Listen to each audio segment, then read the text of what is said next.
शिवजी के लिए कई बार कहा जाता है कि शिवजी तमोगुणी हैं और ये भूत प्रेत उनके अंश मात्र हैं। लेकिन यहां पर वर्णन करते हैं, पिबंतो रुद्रीरः शाश्वत कल्पेन निरपेश्वरः हरस्य मुंडा मालर्थम झगरसूते सिरंसी अचा। भगवान को कहा गया, अब शिव जी का एक नाम है मुंड मालार्थम। मुंड माला गले में डालते हैं भूत प्रेतों की, तो मुंड माला डालते हैं। फिर एक जगह भागवत में कहा गया वैष्णव नाम यथाम शंभु, तो एक जगह तो शंभु को वैष्णव कहा गया, एक जगह यहां बता रहे हैं मुंड मालार्थम। तो ये दो कैरेक्टर कैसे हैं, तमोगुणी हैं शिवजी या सच में सतोगुणी हैं और परम वैष्णव हैं? तो यहां पर बहुत सुंदर रूप से आचार्य वर्णन करते हैं कि एक बच्चा खेलते खेलते गड्ढे में गिर गया, कीचड़ के गड्ढे में। तो वहां पर एक साधु गुजर रहे थे, साधु ने गड्ढे में कूद करके उस बच्चे की जान बचाई और बाहर जब निकाल के लाए तो साधु के शरीर पे भी थोड़ा कीचड़ लग गया। तो कि साधु कीचड़ वाला गंदा था, क्या किया उसने, क्या किया, बच्चे की जान बचाई। तो उसने अच्छा काम किया, गलत काम किया? ऐसे ही शिवजी परम वैष्णव हैं, लेकिन तमोगुणी भूत प्रेतों का उद्धार कौन करेगा? उसके लिए शिवजी कूद जाते हैं और कूद करके इस संसार के तमोगुणी लोगों का उद्धार करने हेतु सब कुछ ग्रहण करते हैं, यहां तक कि जहर भी पी लिया भगवान कि चलो इन लोगों का उद्धार तो कम से कम थोड़ा एक स्टेप तो ऊपर बढ़े। इसका मतलब ये नहीं है कि देवी जो है भव और भवानी, देवी का नाम है भवानी और शिव का नाम है भव। इस भव सागर के दो देवता हैं, भव और भवानी। लोग बोलते हैं ये भूत प्रेत, इनको शराब चढ़ाते हैं, कई जगहों पर वो भूत प्रेत पूजा हो जलती है। वैष्णव कभी ये ग्रहण नहीं करते हैं, देवी भी कभी बलि को स्वीकार नहीं करती है। इस बात को स्थापित किया गया है।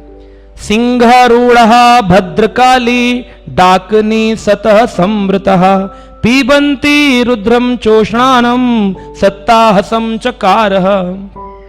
कहते हैं कि अपने सिंह आरूढ़, सिंह पर आरूढ़ होकर श्री भद्रकाली चलती है और शिवजी जो हैं काल भैरव रूप में डाकनी शत स्मृतः। कहते हैं कि अनेक अनेक भूत पिशाच इनके पार्टी के मेंबर हैं, है ना, जैसे नेता होता है नेता के पार्टी के मेंबर, तो शिव और पार्वती की पार्टी के मेंबर हैं भूत प्रेत। और ये भूत प्रेत क्या करते हैं, जब बलि चढ़ाता है कोई शिव को या पार्वती को, देवी को, तो वो लोग तो वैष्णव और वैष्णवी हैं, वो तो ग्रहण नहीं करेंगे। तो वो क्या करते हैं, अपने पार्टी के लोगों को दे देते हैं, भूत प्रेतों को। और भूत प्रेत खाते पीते हैं, यही सब चीजें। और भूत प्रेत जब ये खाएंगे तो फिर उसी के ऊपर वो रहते हैं। अगर कोई व्यक्ति प्रेत बन जाए तो वो क्या खाता है, जब हम कफ करते हैं ना, तो जो कफ फेंकते हैं रोड पर या वॉश बेसिन में, इस कफ को प्रेत को खाना पड़ता है। अगर कोई व्यक्ति प्रेत बन जाए तो उसको यही भक्षण करना पड़ता है। और प्रेत कैसे बनता है आदमी, जब व्यक्ति आत्महत्या करता है तब प्रेत बनता है। ना तो एक्सीडेंट वाला कोई प्रेत बनता है, ना मर्डर से कोई प्रेत बनता है, केवल जो व्यक्ति आत्महत्या करता है वो प्रेत बनता है। और दूसरा कौन प्रेत बनता है, जो व्यक्ति भगवान के नाम का भजन तो करता है लेकिन ध्यान पूर्वक नहीं करता, वही प्रेत बनता है। आप कहेंगे ऐसा कैसे हो सकता है, ये बात सच्चाई है। क्यों? क्योंकि ऊपर अगर देखें स्वर्ग वो जा नहीं सकता, क्योंकि उसने भजन किया है, पुण्य तो लिए नहीं, आध्यात्मिक उन्मुख सुकृतियां हैं। इतनी है नहीं कि गोलोक धाम का दरवाजा खुल जाए, इतने पाप नहीं कि नरक चला जाए। तो कंफ्यूज हो जाते हैं यमराज ऐसे आदमी के लिए। कहते जब तक डिसीजन नहीं हो रहा तब तक तुम प्रेत शरीर में रहो, क्योंकि तुमने अपराध बहुत किए, अपराध रहित जप नहीं किया। श्रील भक्ति विनोद ठाकुर मायापुर गए थे रहने के लिए, तो उनको रात में कोई जगह नहीं मिली तो एक आश्रम में जाकर रहने लगे। जब आश्रम में रह रहे थे तो सुबह लोगों ने पूछा, ए भक्ति विनोद केदारनाथ बाबू आप कहाँ? बोले इस आश्रम में रुका था रात में। हाँ, इसमें तो प्रेत रहते हैं, आप बच कैसे गए? कहा मुझे भी इसका भान तो हुआ, शाही उठा के फेंक रहा था, कोई कागज में लिख रहा था, कागज उड़ रहे थे हवा में, खिड़कियां बज रही थी, तो सच में इसमें प्रेत का अनुभव हुआ। लेकिन मैंने जोर से महामंत्र बोला तो वो भाग गया। तो वो हंसने लगा आदमी, केदारनाथ बाबू क्या बात करते हैं, भक्ति विनोद ठाकुर का नाम केदारनाथ दत्त था। क्या बात करते हैं, वो जो यहाँ प्रेत है वो भी तो भगवान का नाम ही जपता था। बोले वो फिर प्रेत कैसे बन गया? बोले बस नाम जपने के बाद जो नहीं करना चाहिए वो सब कुछ करता था। 4 नियम का पालन भी करना होता है, सारे के सारे नियम तोड़ता था, भक्तों की निंदा करता था और जाकर के अपराध पूर्ण बुद्धि थी उसकी। धाम अपराध, सेवा अपराध, नाम अपराध, वैष्णव अपराध, सारे अपराध करता था।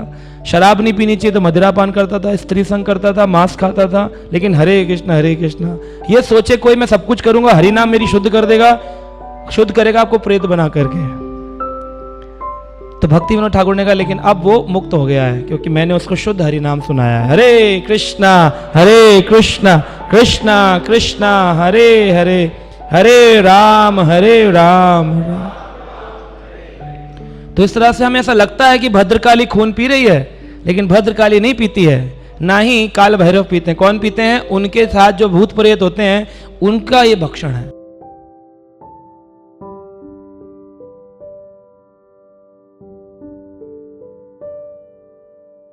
Subscribe now and press the bell icon. Never miss an update.